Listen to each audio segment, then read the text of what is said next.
नमस्कार, जय जगन्नाथ। आज अध्याय को आपण मानक स्वागत। ओम नमो भगवते वासुदेवाय।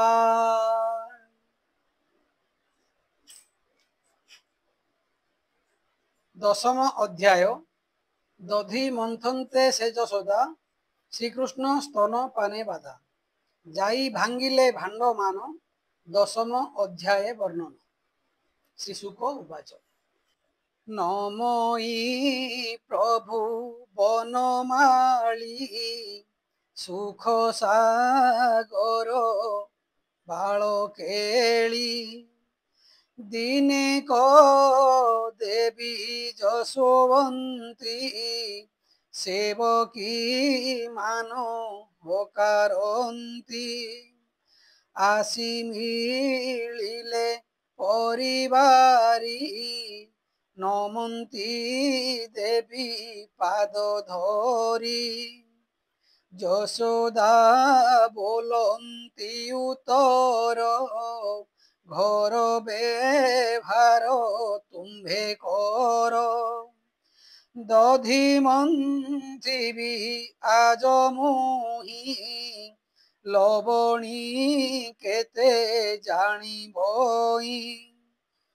मन आनंदे नंदनारी दधि भाण्डरे खुआ भरी যশোদা হইলা সজ যাহার পুত্র দেবরাজ পিন্ধি সুরঙ্গ পাট শাড়ি রত্ন মেখলা অছি জড়ি পৃথুল নিতম্ব যুগল সুবর্ণ চূড়ি বেনি কর বেনি স্তনরু ক্ষীর ঝরে নুপুর বাজই পয়রে হৃদরে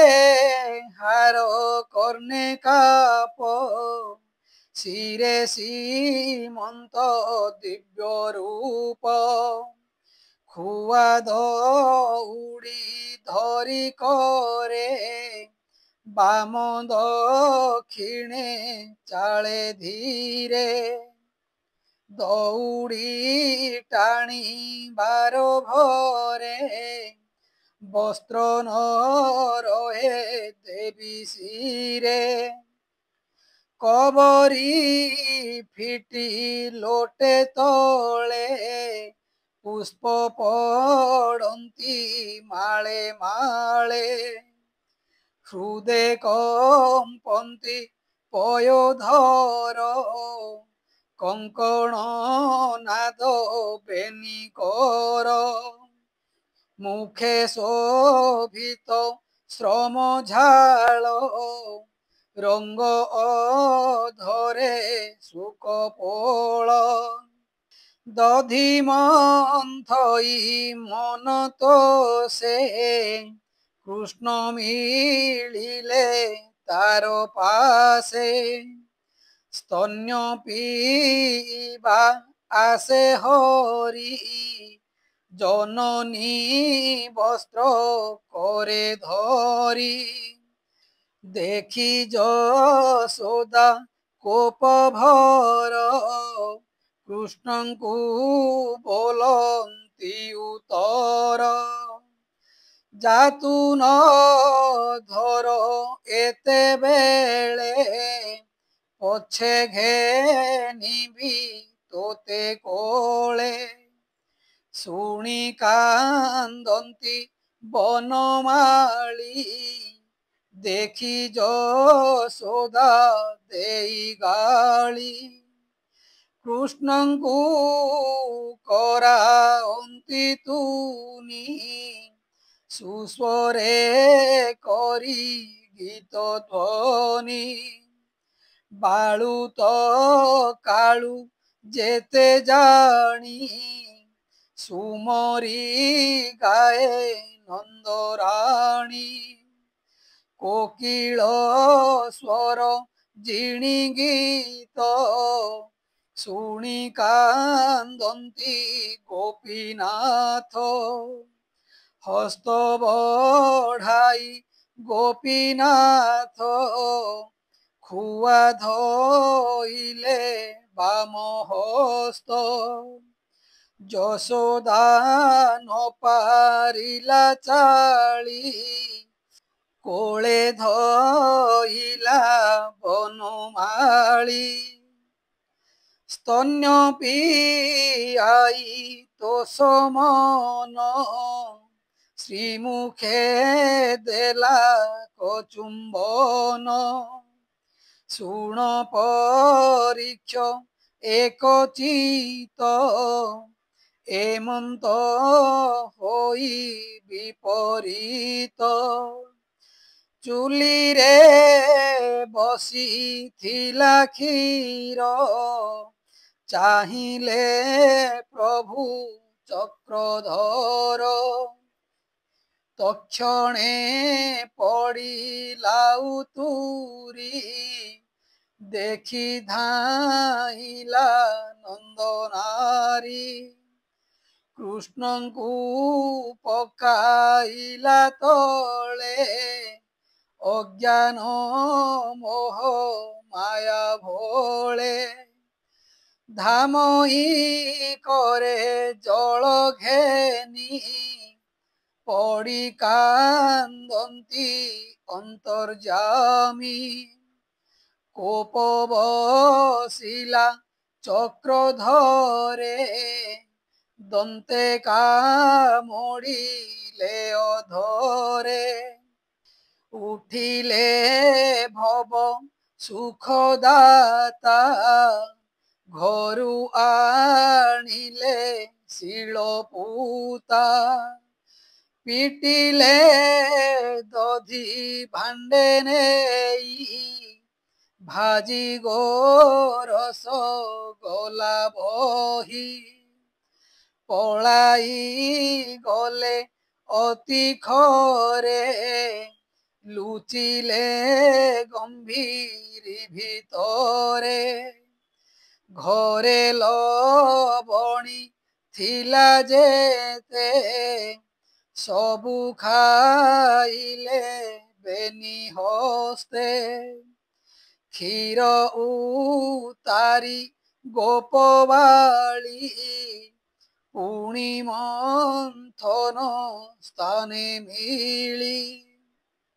ଦେଖି ଚକିତ ଗାଲେ ହସ୍ତ ଏତେ କର୍ମ କଲା ସୁତ।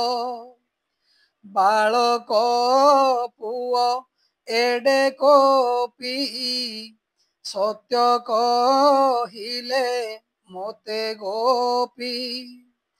ତାହାଙ୍କୁ କଲି ମୁହିଁ କୋପ ଏବେ ମୁଁ ଦେଖିଲି ସ୍ୱରୂପ। ଆଜ କରିବି ପ୍ରତିଫଳ ଗୋପୀଏ ପୀଡ଼ନ୍ତି ଚହଳ। ବଢ଼ିଲା କହୁଁ କହୁଁ କୋପ ଯଷ୍ଟି ପ୍ରହାରେ ଯେହ୍ନେ ସର୍ପ।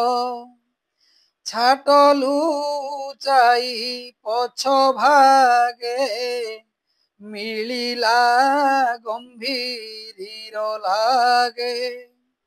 ଦ୍ୱାରେ ଚାହିଁଲା ଦେବୀ ଧୀରେ ଦେଖିଲା ପ୍ରଭୁ ଚକ୍ରଧରେ।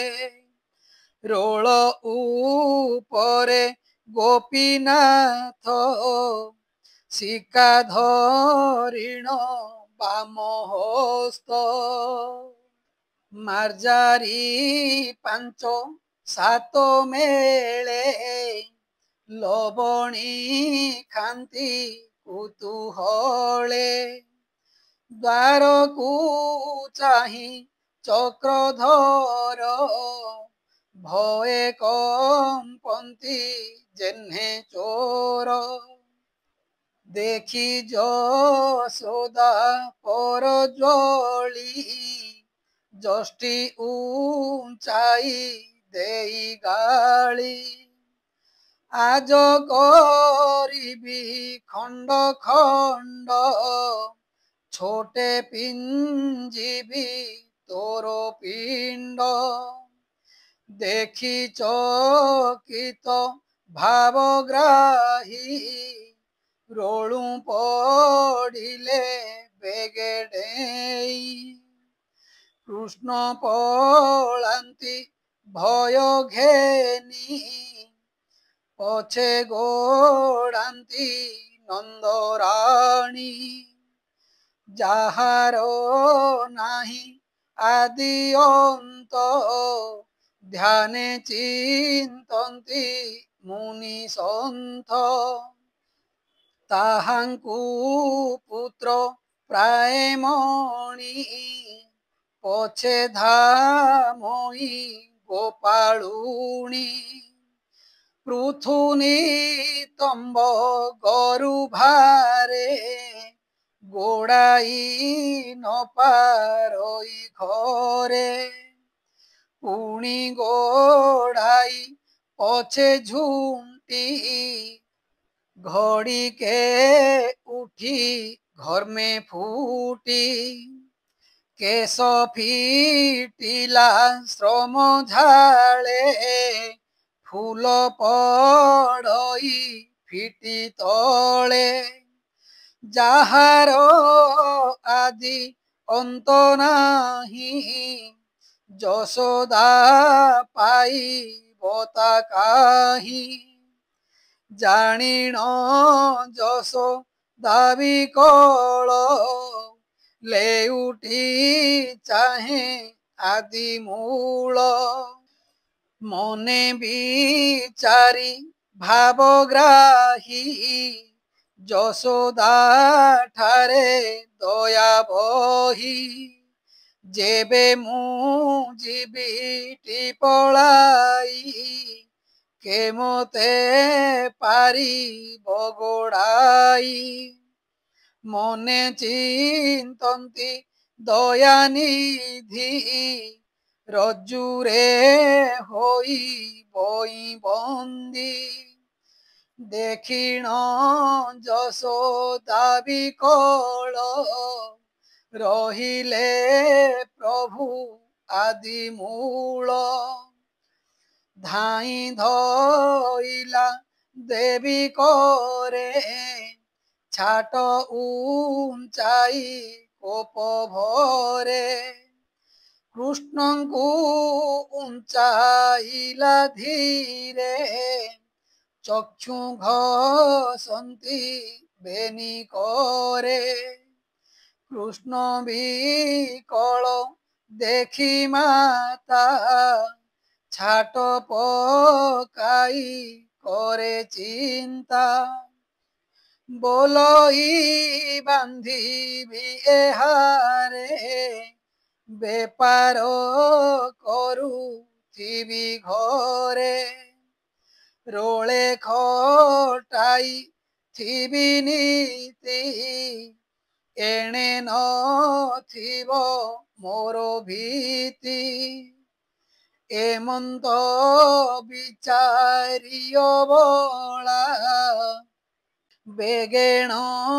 ରୋଳ କୁଆଣିଲା ଦଉଡ଼ି ଆଣି ଅଛି ହସ୍ତେ ଦେଖି କାନ୍ଦନ୍ତି ଗୋପୀନାଥେ ଅଣ୍ଟାରେ ଜୋଖିଲା କନେଇ ବେନି ଅଙ୍ଗୁଳ ନ ଅଣ୍ଟଇ ପୁଣି ଜୋଖିଲା ଖଣ୍ଡ ଦୁଇ ବେନି ଅଙ୍ଗୁଳ ନ ଅଣ୍ଟଇ ଏମନ୍ତେ ଘରେ ଯେତେ ଥିଲା ଜୋଖନ୍ତେ ପୁଣି ନ ଅଣ୍ଟିଲା ସାହି ପଡ଼ିଶା ଯେତେ ଘର ଦୌଡ଼ି ଆଣେ କୋପ ଭର ତାହା ଯୋଖିଲା ବେଗେ ନେଇ ଦେଖିଲା ପୁଣି ନ ଅଣ୍ଟଇ କର ଅଙ୍ଗୁଳି ପୁଣି ଯୋଖି ଦେଖି ଚକିତ ଗୋପ ଗୋପୀ ହସିଣ ଦିଅନ୍ତି କରତାଳି ଯଶୋଦା ଲାଜ ପାଇ ଭାଳି ଗୋପୀ ବୋଲନ୍ତି ହାସବାଣୀ ଦୌଡ଼ି ନ ପାରିଲୁ ଆଣି ରାଣୀ ବୋଲାଉ ଗୋପପୁରେ ବାନ୍ଧି ନ ପାରିଲୁ କୁମରେ ଶୁଣି ଯଶୋଦା ଲଜ୍ଜା ପାଇ ଭୂମିକି ନିରେ କ୍ଷୀର ହୋଇ ଯଶୋଦା ଝାଳେ ଜର ଜର କାତରେ କମ୍ପଇ ଶରୀର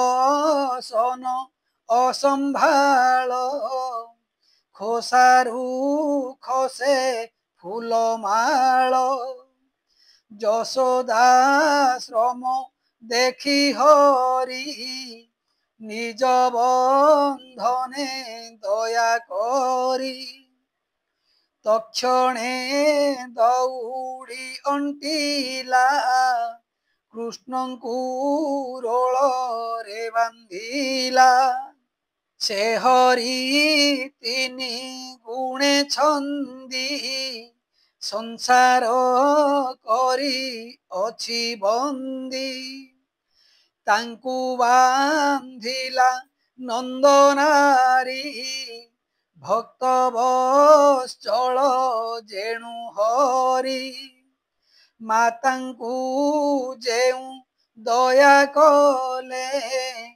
ବ୍ରହ୍ମା ଶଙ୍କର ନ ପାଇଲେ କମଳା ସେବି ପଦ୍ମପାଦ ସେହି ନ ପାଇଲା ପ୍ରସାଦ ଭକ୍ତ ଜନରେ ଯେତେ ଦୟା ଜ୍ଞାନୀ ପାଇବେ କାହିଁ ତାହା ଜନନୀ ବାନ୍ଧି ଗଲାରୋଳେ ଜାମଳ ଅର୍ଜୁନର ତଳେ କୃଷ୍ଣ ଚାହିଁଲେ ବୃକ୍ଷ ଦୁଇ ବିଚାର କଲେ ଭାବଗ୍ରାହୀ ପୂର୍ବେ କୁବେର ବେନି ସୁତେ ବୃକ୍ଷ ହୋଇଲେ ଭୋଳ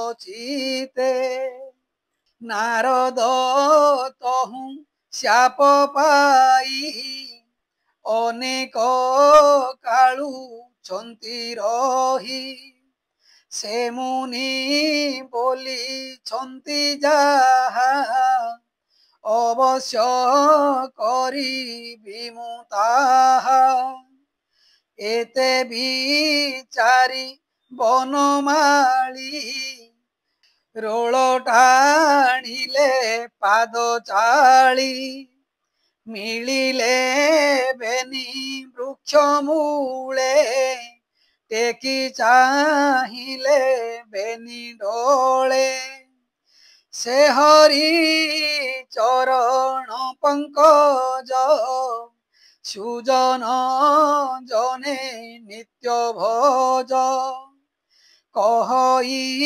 ଦାସ ଜଗନ୍ନାଥ ଶ୍ରୀକୃଷ୍ଣ ବାଳକ ଚରିତ ଏହା ଶୁଣନ୍ତେ ନର ନାରୀ ହେଳେ ତରିବେ ଭବ ବାରି